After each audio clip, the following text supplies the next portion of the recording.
Hello, you're listening to the Newsroom from the BBC World Service with me, Emilio San Pedro. As much of Europe remains under strict measures to stop the spread of the coronavirus, the approval and distribution of vaccines offers a much-needed hope that things could return to normal. Despite initial delay, the EU health authorities gave the Pfizer-BioNTech jab the go-ahead, but the vaccination programs are experiencing hold-ups. Several countries have described the situation as unacceptable and warned it decreases the credibility of the vaccination process. Spain has had to order a temporary halt to the inoculations because of shortages. Similar delays have been seen in Italy, Germany, and the Czech Republic. Now, the European Commission has said it will ask for clarification from Pfizer on what's causing the holdups. Let's speak to our correspondent, Guy Hedgeko, in Madrid. Guy, where you are, Madrid was one of the worst hit parts of Europe at the peak, one of the early peaks of the coronavirus. Do we know what's causing the delays in the vaccine distribution in Spain? Well, we do, Emilio. The delays have their roots in an announcement by Pfizer a few days ago that it was going to be upgrading its plant in Piers in Belgium, and that's the plant from where it distributes all doses of its vaccine around Europe. And the idea was to upscale that plant, which may be inconvenient in the short term, it admitted, but the idea was to be able to up its output by late February or March to increase its capacity. So that's the reason why we're seeing this reduction in distribution of vaccines to places like Spain, but elsewhere around Europe as well. I should point out that here in Spain there has been some political infighting about how many vaccines are being distributed to different regions, but the root of this problem is in Pfizer's decision to upgrade its plant. And are other vaccines, as we know there are others available, are they being made available? Well, here in Spain, for example, yes, the Moderna vaccine has been made available the last couple of weeks. It hasn't been distributed as widely as the Pfizer one because it's only come on stream more recently. And around 35,000 doses of the Moderna vaccine have been distributed so far. Now, that's not very much, but Moderna has pledged to provide Spain with 600,000 doses in the coming weeks. So the hope is that the Spain's reliance on the Pfizer vaccine will diminish in the coming days and weeks. It's hoping to be able to use the AstraZeneca vaccine as well, hopefully in a couple of weeks, it says. So the idea is it will be relying less on the Pfizer vaccine and more on these other vaccines in the coming weeks. And there seems to be a lack of a coordinated effort as other EU countries seem to be facing similar problems. Yes, that's right. You mentioned other countries there. Germany, for example, has seen problems. The North Rhine-Westphalia state has had to put a halt to its vaccinations. Italy and several regions have suspended the administration of first doses in many cases in order to guarantee second doses for those who've already had the initial jab. Those are just a couple of the examples we're seeing, but we're seeing a lot more around the continent. Guy Hedgeko in Madrid, thank you. Manaus in Brazil's Amazon region is the epicenter of the COVID variant that's caused so much worry around the world, and its health system is in crisis. Oxygen is in short supply, and the second wave of the virus has been devastating for a region very hard hit. Our South America correspondent Katie Watson reports from Manaus. It's rainy season in the Amazon. Vanessa, her husband and nephew are standing by a muddy trench in Manaus's biggest graveyard. They're waiting and weeping. For this week has pulled their family apart.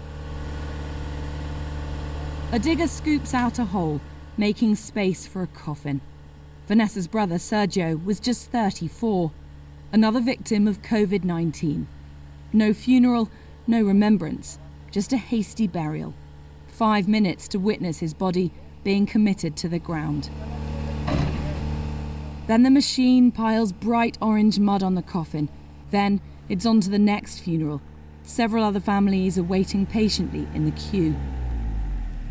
Vanessa is struggling to process these past few days. What kills people isn't the virus. It's not having someone familiar with them, talking to them, supporting them, to let them know they're not alone. Healthcare services in the biggest city in the Amazon collapsed last April. People here feel forgotten and angry that it's happened again. Last week, the city ran out of oxygen and supplies are still patchy. Every few minutes, someone else comes along rolling their oxygen cylinder, waiting to fill up. It's a pilgrimage they're doing every single day. Elke arrives, a young woman in floods of tears. She's had to leave her mother at home with no oxygen. She only has one cylinder. There's no space for her at the hospital. If she goes there, there's no oxygen there either. Am I going to let her die there? We pay tax, and when our parents need it, there isn't any help. We have to come here and beg to keep a loved one alive. Manaus' hospitals are overflowing. The beds are full of young people, as young as 23, something that's shocked Dr. Daniel Fonseca. I think because of the new strain, the people are getting infected more quicker, the death rates are bigger now. I'm really afraid what's going to go with Brazil, because here in Manaus we have the epicenter here now, but in other parts of Brazil, this new strain is going to go. So we never know what's going to happen in other parts of Brazil. A grim picture of Brazil's reality. But as we prepare to leave, there's commotion. The oldest patient on the ward, Jaime, is being visited by his wife and son. He was intubated but is now getting better. For the first time in weeks, he reacts to his family.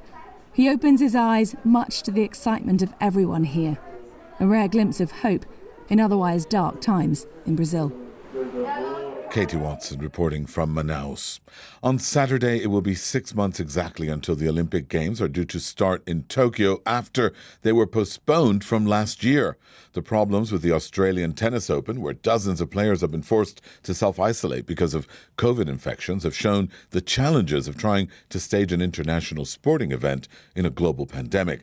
And in the last few hours, the Japanese government and the International Olympic Committee have been forced to strongly deny a report in a British newspaper that the Japanese government is considering cancelling the Games this year. The report claims that the focus in Japan is now on securing the event in the next available year, 2032. The Japanese Prime Minister, Yoshihide Suga, refuted the suggestion. The Tokyo Games will be a symbol of mankind overcoming the coronavirus and a chance to show Japan's recovery from the devastating earthquake and tsunami. We will be well prepared to tackle the infection. We are determined to work closely together with the Tokyo Metropolitan Government, the 2020 Organizing Committee, and the International Olympic Committee to achieve a safe and secure Olympics. While the report was initially published in the Times of London on Friday morning, our sports correspondent Alex Capstick told me more about what it said. Well, it said the Olympics are doomed. That was the headline. And this is the latest story casting doubt on whether the Games in Tokyo can go ahead because of the pandemic. And as you say, the Times newspaper quoted somebody from the government. They described him as a senior member of the coalition, who says that whilst in public the government insists the Olympics will happen, in private they've conceded it will have to be cancelled. The organising committee, Japan's Prime Minister, and the Tokyo Metropolitan Government were very quick to release statements rubbishing the article, claiming there's absolutely no truth in it. But one of the problems the organisers have in convincing the world the Olympics can happen is that we were in a similar situation last year when the IOC, the local organisers and everybody was adamant that the Games would take place. And then all of a sudden, after countries started to pull out, they finally admitted defeat and it was postponed. We could be in a similar situation, although, as we've been hearing, they are insisting it will happen. Yeah, a robust denial there from the Japanese Prime Minister. What other reaction has there been? Well, we've had reaction on various social media accounts from athletes who are becoming increasingly concerned about all of this speculation. It's ruining their build-up and preparations for the Olympics, which is the event of a lifetime for many of them. I've been speaking to Sebastian Coe. He is president of World Athletics and he's also an IOC member. He told us there is no plan B because all the key parties are focused on delivering the Games this year, but he did admit that it might have to take place behind closed doors.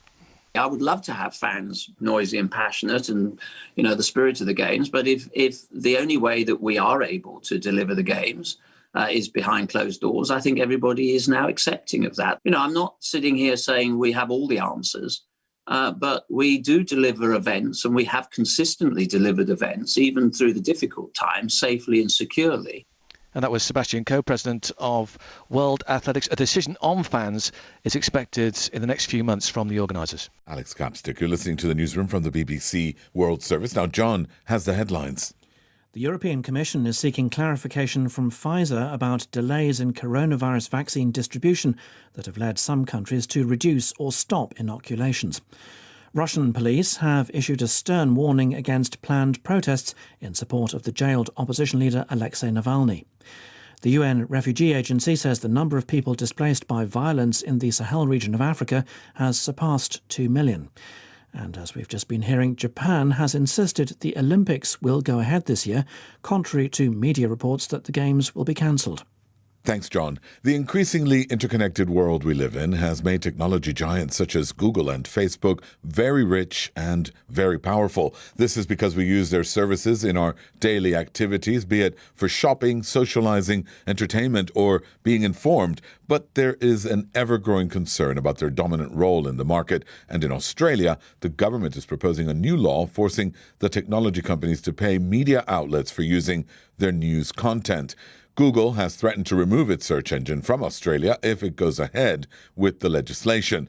Google's Australia director, Mel Silva, told a Senate committee that the proposed media code was untenable and would create a dangerous precedent. If this version of the code were to become law, it would give us no real choice but to stop making Google search available in Australia. The code's final offer arbitration model with biased criteria presents unmanageable financial and operational risk for Google. In its current form, the code remains unworkable, and if it became law, would hurt not just Google but small publishers, small businesses and the millions of Australians that use our services every day. This was the reaction of Australia's Prime Minister, Scott Morrison. Australia makes our rules for things you can do in Australia. That's done in our parliament, it's done by our government, and that's how things work here in Australia. And people who want to work with that in Australia, you're very welcome. But we don't respond to threats. Our correspondent in Sydney, Shaima Khalil, told me why the Australian government was trying to introduce this law now. The government's argument is that because these tech platforms gain customers from those who use their platforms to read the news, billions and billions of dollars in advertising revenue, they should pay news outlets for their journalism. And of course, this as well, they say, is a financial support that is badly needed because the news industry continues to suffer. They're basically hemorrhaging money. We know from official reports, for example, that the Australian print media has lost 75% in advertising revenue since 2005. This potential payment could help them move forward with their operations. So Google and Facebook dominate the online market in Australia. This could lead to severe consequences then if there's no deal with Australia. Absolutely. And I think this is really where the news outlets are caught between a rock and a hard place. Because on one hand, they have a government that is adamant to push this through. They see it not only as an attempt for them to strike a balance of power, they see it as as an issue of sovereignty. They say that these are Australian laws that pass in Australian Parliament and that Google is not going to dictate what they do. But on the other hand, they've got, as you say, Google, Facebook, the tech companies that pretty much dominate the market, not just in Australia, in the whole of the world. They're near essential services now. And these are the services, these are the platforms that carry this content, that make news outlets visible and frankly relevant. So Google have said the way the law is put as it is doesn't work. It breaks one of the most basic aspects of how the internet is used, which is free linking and free search. But I think the one key word here, Emilio, is precedent. Mel Silva, the Google Australia Managing Director today, when she was speaking to a Senate hearing, she said that this law was unworkable, but she also said that it would set an untenable precedent for business and for the digital economy. And I think that's really what Google, Facebook, and the others are worried about, because they know the world is watching. They know that other nations are looking at this debate. And if they start to be seen as giving concessions, as saying, okay, we'll pay that much for this content, we'll pay that much for this platform, then they open the door for themselves to be asked the same things by other nations and other governments. And they don't want to do that, because that essentially means they give up a lot of money, but more crucially, they give up a lot of control and a lot of power. Shama Halil in Sydney. In the U.S., President Biden is expected today to give more details on plans to stimulate the economy. The president has already declared that a wartime effort is needed to tackle coronavirus, and he's warned Americans that the worst is yet to come. Peter Bowes reports from Los Angeles. With a stack of executive orders to be signed, Joe Biden wasted no time in putting pen to paper. A signature is all it takes to reverse some of Donald Trump's key policies and to reinvigorate a coronavirus effort that Mr. Biden said had been a dismal failure. The death toll will likely top 500,000 next month. The cases will continue to mount. We didn't get into this mess overnight. It's going to take months for us to turn things around. But let me be equally clear.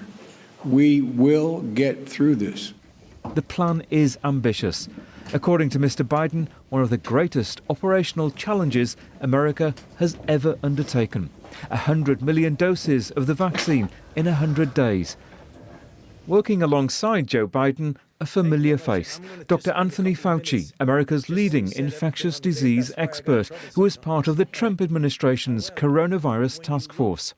He said Mr. Biden's approach, with the federal government taking control of the vaccine rollout, could see normal life returning by the autumn. The concern I have, and something we're working on, is getting people who have vaccine hesitancy, who don't want to get vaccinated, because many people are skeptical about that. So we really need to do a lot of good outreach for that. I mean, I don't know what the best case scenario for me is that we'd get 85% of the people vaccinated by the end of the summer.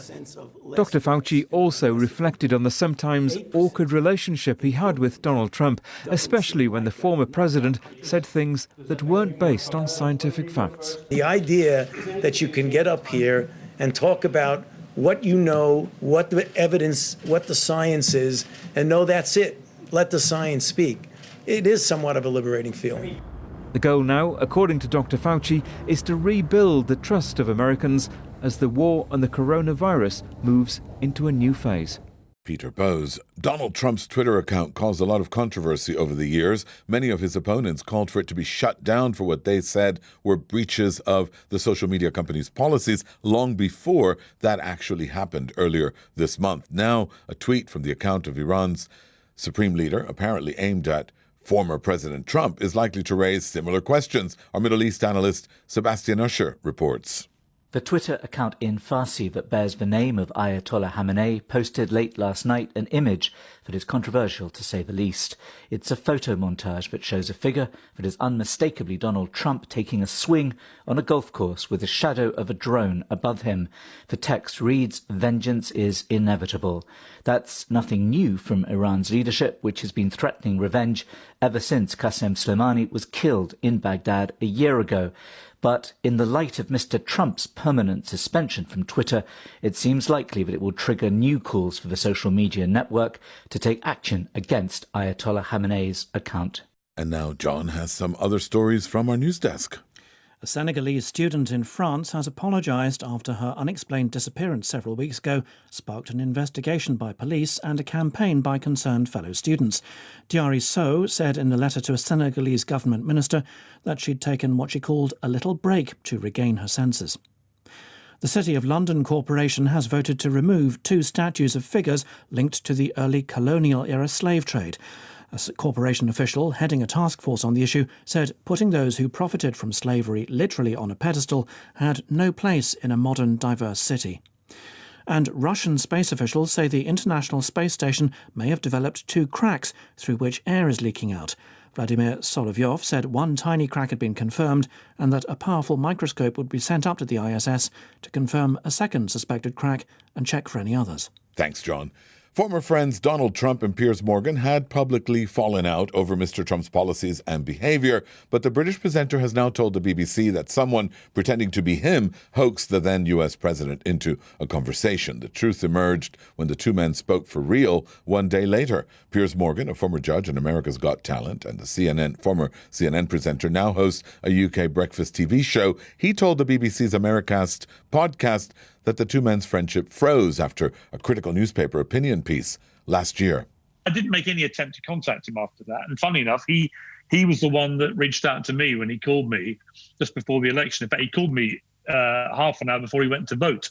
So he literally ended the conversation with saying, I've got to go and vote. And we had a very nice conversation. You know, I've always got on well with Trump. Did he say why he called? I mean, after 4 or 5 months or whatever, did he say why he'd wanted to get in touch? Actually, a hilarious story where somebody had called him pretending to be me the day before and had got through to him on Air Force One, and they'd had a conversation with Trump thinking he was talking to me.